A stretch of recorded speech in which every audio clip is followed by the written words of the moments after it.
What?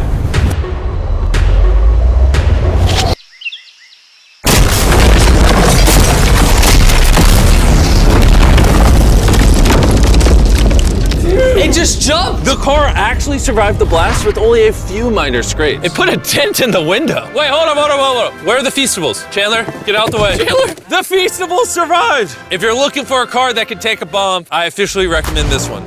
But since we're not going to war anytime soon, for only an extra $200,000, you can get this $500,000 boat car. On land, this is a normal car. You can't really tell the difference. But here's the fun part.